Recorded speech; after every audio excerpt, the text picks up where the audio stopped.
Donc nous revoilà avec le bras. Alors ici, ce qu'on peut faire, c'est, on pourrait imaginer, puisqu'on a le bras qui va dans ce sens-là, il va aller dans l'autre sens, c'est un petit peu la même courbure, plutôt que de refaire ça avec un bézier, qui est un peu, enfin, pas toujours facile à utiliser. Donc on va appliquer, sauf la subdivision, les différentes choses. Donc je vais appliquer le arrêt, je vais appliquer la curve. Comme ça, je n'ai plus besoin non plus de mon bézier curve qui se trouve là. Donc ça, X delete. Et ce que je vais faire, je vais appliquer sa position, location. Comme ça, son point de pivot va être au centre du monde. Et je vais lui donner un modifieur miroir. Ok, il est de l'autre côté, mais c'est pas ça que je voudrais. En fait, je voudrais surtout le séparer. Il ne faut pas qu'il ait les deux mains devant. Il va avoir une main derrière. Il faut qu'il aille dans l'autre sens. Enfin, il y a un tas de choses à faire. Donc, la première chose, c'est que je vais appliquer ce miroir que j'ai fait. Comme ça, j'ai vraiment un mesh complet. Je vais rentrer en sous-objet, sélectionner un des éléments et contrôle. Ouais, alors là, comme ce sont tous des éléments séparés, je vais passer en X-ray et sélectionner tous ces éléments. Voilà. Et je vais taper P comme Patrick. Et donc ça va séparer la sélection. Donc maintenant, j'ai, je reviens en mode objet, voilà. J'ai mon bras droit. Donc ceci, ça va devenir le bras droit. Et d'ailleurs, ceci, ça va être le bras gauche. Voilà. Ce bras droit, en fait, je vais lui donner un scale sur le Y de -1. SY-1. Enter pour valider. Et voilà, c'est quasiment fait. Alors la chose que je vais peut-être faire par facilité, c'est d'abord essayer de le placer pour qu'il soit au bon endroit. Voilà. Et ensuite, je vais faire en sorte que son point de pivot se retrouve juste au même endroit que l'épaule, la sphère de l'épaule. Alors, bon, ça va se faire en deux temps. La première chose, je vais sélectionner l'épaule et dans Objet, je vais faire Snap, Cursor to Selected. Cursor, c'est la fameuse petite bouée blanche et rouge là, qui en fait est l'endroit où se créent les objets, mais aussi qui est un point de repère, si on veut. Ensuite, je vais sélectionner mon bras et je vais lui dire Origine to 3D cursor. Donc 3D cursor, c'est le cursor qu'on vient de bouger. Donc hop, et maintenant son point d'origine de mon bras est situé exactement au centre de la sphère. Et donc là, je vais notamment pouvoir faire une rotation en X pour un petit peu modifier l'angulation, rotation en Z. Je peux un petit peu faire ça. Et encore une rotation en X. On va envoyer la main un peu plus haut. Voilà, quelque chose dans ce goût-là. Voilà, alors on va remettre le point de pivot au centre du monde. Pour ça, on fait majuscule C. Alors ça recette un petit peu la vue aussi en même temps, mais c'est pas grave, on peut se replacer facilement ici dans la vue 3D. Ok, donc on a fait les bras, on va s'intéresser aux mains. Alors pour le moment, les mains, c'est deux objets, c'est la paume et le poignet. Donc si vous n'avez pas nommé, c'est le moment jamais. Et donc la paume est enfant du poignet. Majuscule, je prends la paume, je la glisse sur l'icône du poignet. Comme ça, je crée le parentage entre les deux. Et je vais aller mettre ça... je vais le mettre à 0, tiens. Voilà. Hop. Et tant qu'on y est, ici, mon cylindre, ça va devenir le pied ou le... Comment est-ce qu'on va appeler ça, le soutien. Allez, soutien. Mettons. Et je vais cacher cet objet, comme ça, je n'ai pas besoin maintenant. Mon poignet, ici, je vais, au niveau du Z, lui donner une rotation de 90 degrés. Non, moins 90 degrés. Parce qu'on va s'occuper de la main gauche d'abord. Et en fait, ce qui lui manque, ce sont les doigts. Ok, donc on va aller créer ça. Pour créer les doigts, je vais... Enfin, ce qu'il me faudrait, c'est une capsule. Je n'ai pas d'objet capsule dans Blender par défaut. Il y a peut-être un add-on qui rajoute ça ou quoi, je ne sais pas, mais on va faire ça simplement. Je vais ajouter un mesh qui est une sphère. Et comme sphère, plutôt que d'avoir 32, je vais lui dire que je veux 8 segments et que je veux 8 rings. Donc en fait, ça va faire une sphère 8 sur 8. Voilà, beaucoup trop grande, on est d'accord, on va la mettre sur le côté. On va changer sa taille. Et alors, dans ma vue de face, de front, hein, je vais me mettre en transparence pour être sûr de pouvoir en sous-objet sélectionner la ligne de Edge. Donc avec le Alt enfoncé, je sélectionne la ligne qui est juste ici au milieu. CTRL B qui fait un bevel, hein, pour rappel. Et donc ici, en fait, maintenant, j'ai la possibilité, en prenant ces points et en les élevant, voilà, de créer une capsule. Donc j'ai maintenant une capsule. Et ça va faire une phalange de mon doigt. Alors je vais la smoother. Shade smooth, voilà. Et je vais aussi, donc dans ma vue, je vais aussi faire en sorte que son point de pivot soit tout à fait ici en bas. Voilà. Et je vais, non pas en sous-objet, je vais aller recocher l'origine, voilà. Majuscule D pour copier. J'aurais pu faire un arrêt, mais un arrêt ça aurait été un peu plus compliqué. Et majuscule D, parce qu'après il aurait fallu séparer chaque élément. Donc voilà, j'ai 3 éléments, c'est bon. Le premier du dessus va être enfant du second, donc CTRL P objet, et le second enfant du premier, CTRL P objet. Ok, alors si je change la taille du premier, bah, ça change la taille de l'autre. Je vais le placer pour qu'il fasse le pouce, voilà, quelque chose comme ça. Enfin, on va faire une taille de doigt pour tous, voilà. Alors, majuscule D, ah oui, non. Ce n'est pas juste majuscule D, il faut que je prenne les 3, voilà.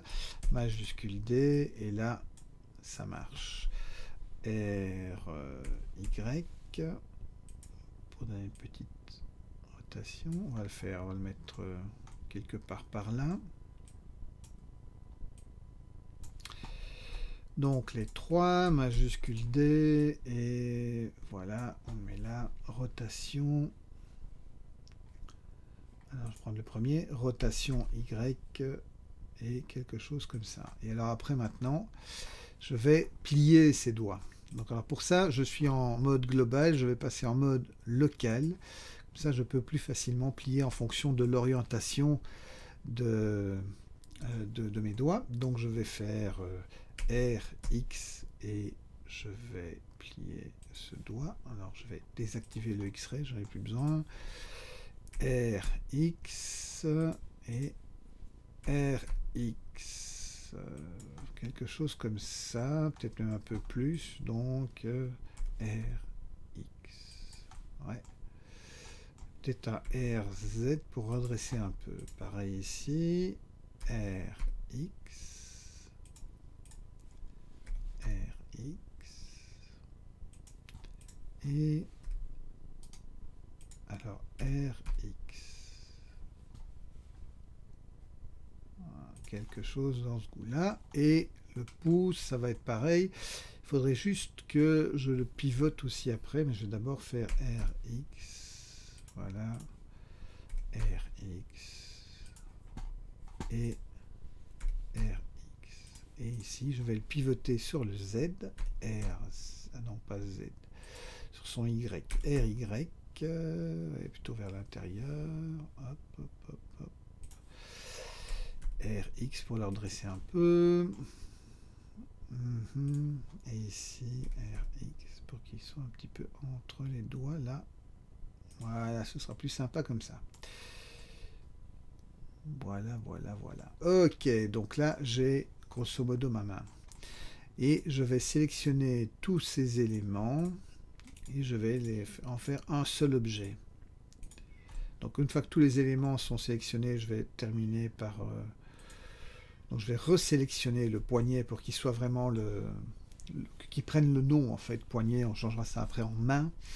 Et donc il va prendre le nom du dernier élément sélectionné, c'est celui qui a le trait orange le plus léger. Et donc ici, je vais faire un CTRL-J, ça fait un seul objet, voilà. Donc maintenant, je vais faire un miroir avec la main. Donc ce que je vais faire, c'est le déplacer légèrement, appliquer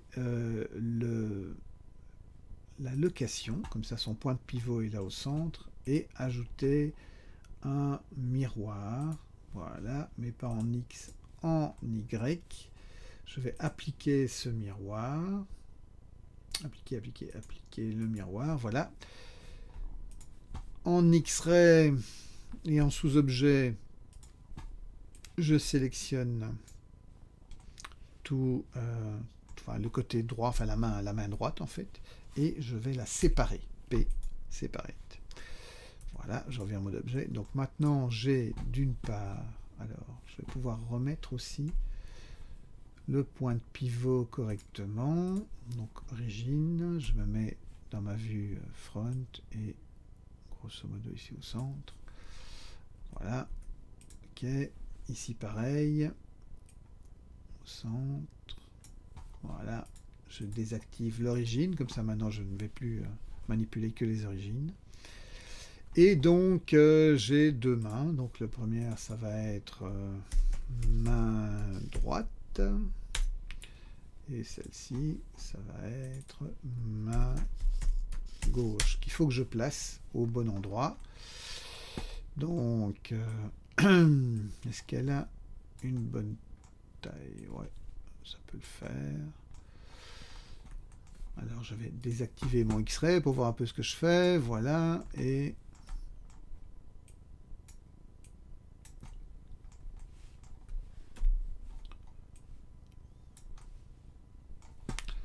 rotation en Z, rotation en X, et voilà.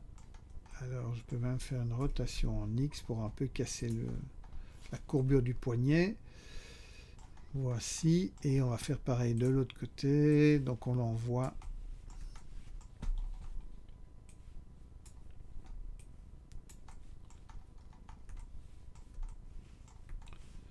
Alors, point pour focaliser dessus.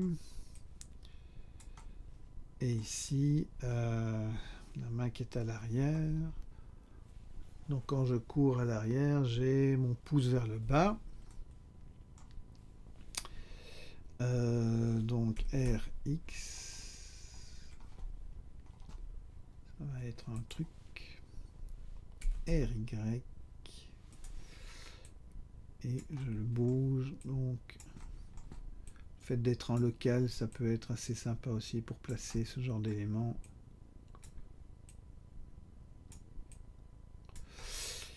Et voilà. Et donc j'ai mon personnage qui court, je vais remettre son soutien. La sphère de base, je n'en ai plus besoin, je peux m'en débarrasser. Et donc j'ai une scène qui est prête à être préparée pour le calcul, puisque là maintenant j'ai fini de modéliser mon objet. Donc je vais le présenter. Alors pour le présenter, bah, c'est très simple, je vais ajouter un cercle. Ce cercle, je vais le faire assez grand. Et sur ce cercle, je mettrai une caméra. Alors par défaut, dans ma scène, j'ai peut-être encore une caméra qui tient, donc je l'ai enlevée, donc ça c'est bien. Sinon, on va aller chercher la caméra qu'on a fait dans l'exercice 0 avec le nom accroché. Donc, si je vais dans Append et que je remonte au bon endroit, alors, Donc nom, prénom, classe, etc. Happen. Dans la caméra, donc dans les objets plutôt, dans les objets, j'ai la caméra et le texte. Voilà, append. Et donc j'ai une caméra sur laquelle est accroché le nom. Nom, prénom, classe. Ouais, alors, pas oublier dans ce cas-ci, parce que j'ai repris une vieille caméra, mais que l'idée, c'est bien d'avoir S2, hein, pour session 2. Mais ça, vous l'avez fait, donc moi, c'est parce que j'ai repris la caméra de la session 1. Donc, je vais mettre ma caméra à 0. Et je vais créer un empty plain axis que je vais appeler contrôle cam. Alors, cela dit, ces éléments ici, donc la caméra, donc le contrôle cam, non plutôt cam, contrôle cam et le nom, M pour les mettre dans une nouvelle collection, ce sera caméra, comme ça c'est un peu rangé. Voilà, on a la collection robot, c'est comme un calque à une collection, donc c'est pratique. Voilà, et on a la contrôle cam, donc la caméra qui va être enfant de contrôle cam. Donc je prends la caméra et je la glisse sur contrôle cam. Voilà, c'est fait. Ce contrôle cam va aller... Pardon. Ce contrôle cam va aller sur le chemin. Donc il va recevoir une contrainte de suivre un chemin, follow path. Le chemin en question, c'est le Bézier Circle. Et je vais l'animer après, mais l'animation se fait sur la courbe. Elle ne se fait pas sur l'objet. Ici, je pourrais cliquer sur animer de passe, mais ce ne serait pas une bonne idée parce que par défaut, il va me le faire sur 100 images et c'est pas ça que je veux. Je dois faire une autre chose en attendant, c'est ajouter un autre empty, plain axis, que je vais appeler ce empty. Où est-ce que tu es, empty? Ah, il s'est ajouté ici. Donc, on va le mettre dans ma caméra aussi. Ça va être ma cible. Et donc, ma caméra va être contrainte de regarder tout le temps la cible. Donc, dans les contraintes, je vais lui dire un track to. Et track to cible. Voilà, hop. Et donc, maintenant, quand je prends ma cible, et hop, on voit la caméra suit la cible. Alors, je vais mettre la cible à peu près ici. Et on va lever, voilà, mangeant, 0. Alors, si je change la taille, donc j'ai pour le moment, j'ai mon cercle qui est, d'ailleurs mon cercle, je pourrais aussi le mettre dans la caméra, voilà. Ce cercle, donc chemin, on va l'appeler chemin cam. Si je change sa taille, eh bien je rapproche ma caméra. Donc on va faire un truc comme ça, ça peut être sympa. Ok, donc 0 pour sortir de la caméra, ou alors clic milieu, ça marche aussi. Donc je vais prendre sur mon chemin, je vais aller dans ses propriétés de ce chemin, et là il y a passe animation. Donc c'est l'animation du chemin. Et là ça va être derrière mon visage, donc je vais fermer un petit peu, voilà, passe animation. Et donc ce passe animation, pour que on puisse l'animer, on va mettre des clés d'animation. Et donc ce que je vais faire, c'est que je vais regarder un petit peu ce qui se passe. Donc ici je suis à 0, ok. Peut-être que si je bouge un peu, alors il va commencer en étant ici. Mettons qu'il va être à 7. On va lui mettre une clé. Et puis on va aller à 250. Et on va bouger dans l'autre sens. Donc on va aller en négatif pour tourner dans ce sens-là. Voilà, pour qu'il revienne grosso modo à moins, on va faire moins 93 hein, pour rester logique. Quand je vous disais qu'on faisait des maths. Donc on va insérer une clé. Et donc maintenant, on a l'animation de notre caméra qui tourne autour de notre robot. Super. On y est presque. Alors, on va rajouter un environnement. Donc, on va ajouter un cube. Et on va le faire très grand. Et on va le mettre à hauteur du sol. Oui, on n'a pas besoin qu'il soit aussi haut. Donc, Z peut-être. Voilà. Alors, hauteur du sol. C'est important qu'il soit à hauteur du sol. Donc, il a quelle taille mon cube en hauteur? 13 mètres. Allez, non, on va lui donner 14. Comme ça, ici, il sera à 7. Puisque ici, c'est la moitié de sa taille en hauteur, puisque son point de pivot est au centre. Des maths. Ce ne sont que des maths. Donc, je prends la face ici au-dessus que je supprime. Et ensuite, je vais sélectionner les 4 edges qui sont là en dessous. Faire un CTRL B pour faire un bevel. Et je vais, dans le bevel, dans les segments, je vais rajouter quelques divisions. Voilà, mettons 10. Ok. Je vais smoother la chose. Je vais même carrément rajouter une subdivision de surface sur mon objet ici, modifieur, subdivision de surface, voilà. Comme ça, on arrondit un peu. Et je vais encore changer sa taille, mais pas sur le Z. Donc je vais faire un S majuscule Z. Et comme ça, je vais changer la taille sur les deux autres axes, mais pas sur le Z. Donc S majuscule Z. Le majuscule, en fait, enlève dans l'équation de calculer la taille. Donc, je vais... mon objet... Alors, ici, je vais le smoother, shade smooth, pour qu'il soit un peu plus lisse. Voilà. Et maintenant, il nous faut placer des éclairages pour que ça ressemble un peu à quelque chose. Donc, je vais avoir une lampe qui sera ici. Alors, mes lampes ne vont pas faire d'ombre, shadow en anglais. Je ne veux pas qu'elle fasse des ombres. Donc, majuscule D, je vais en mettre une vers l'arrière.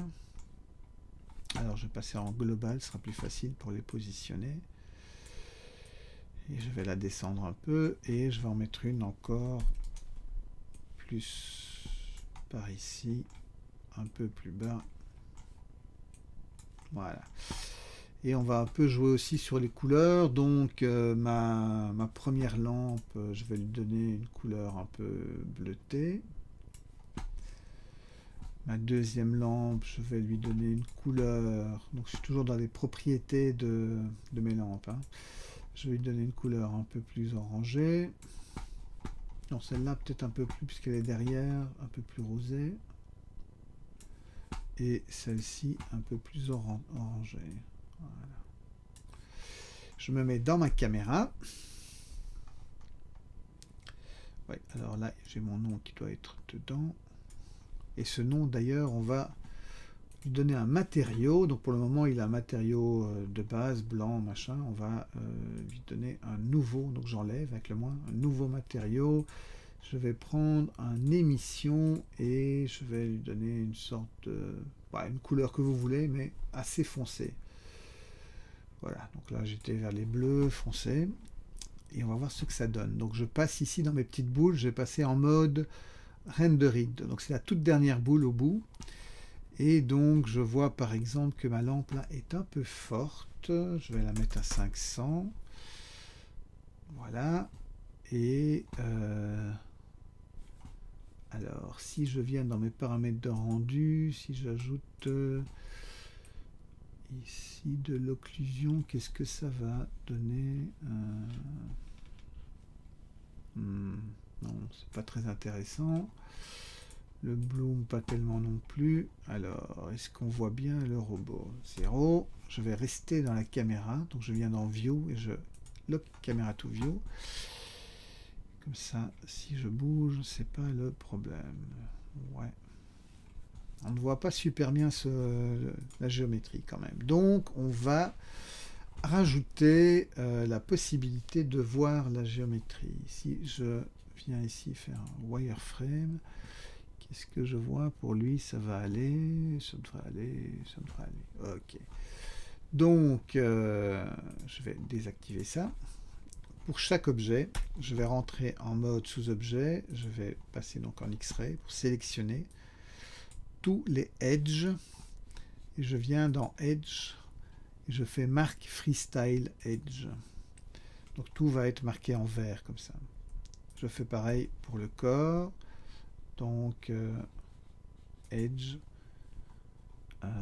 Marque Freestyle Edge. Si tout n'est pas sélectionné, ce que vous pouvez faire quand vous avez sélectionné un objet, prenons le corps ici, tabulation, il n'avait pas tout sélectionné. J'appuie sur A, et A, ça va tout sélectionner. Et donc ici, Edge, marque Freestyle Edge. Voilà. Alors, ben, il faut passer sur tout. Donc, le bras. Alors, si je sélectionne plusieurs objets, je ne suis pas sûr que ça va fonctionner. Je crois qu'il faudra passer quand même sur chaque objet à la fois.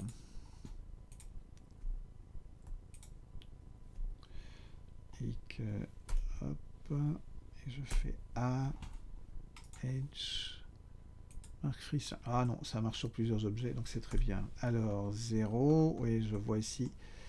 Ouais, il s'est passé un truc, j'ai voulu bouger ma caméra, et ça, parce que j'ai fait un clic milieu, et donc ça a envoyé ma caméra à l'autre bout de la Terre. Ça, c'est le truc qu'il faut faire attention. Quand vous êtes sur un chemin, il ne faut plus essayer de bouger la caméra. Il faut sortir de la caméra pour faire les choses.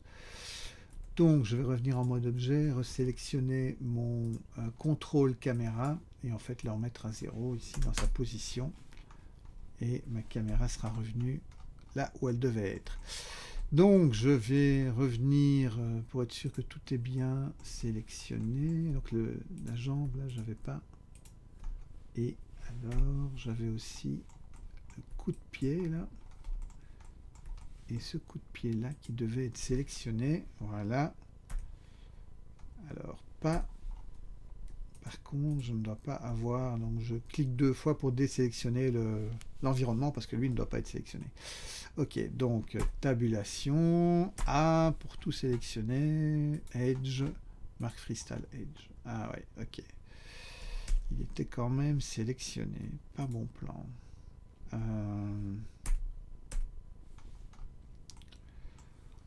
Alors, je ne veux pas qu'il soit...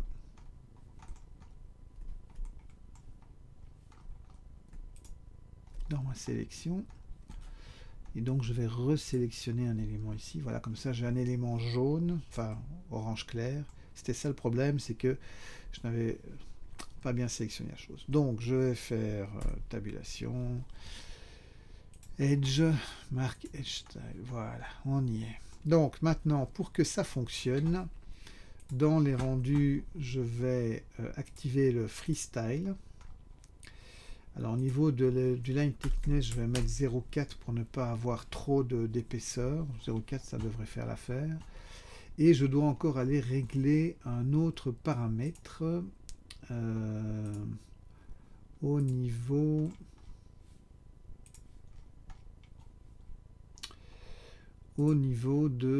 de comment mon freestyle va être. Voilà, c'est ici. C'est donc dans le troisième... enfin quatrième si on prend les petites clés là, et donc celui où il y a les fichiers un sur l'autre. J'ai mon freestyle line set, donc s'il n'est pas ouvert, alors je vais fermer un peu tout pour que ce ne soit pas caché derrière mon, j'ai freestyle line set, voilà.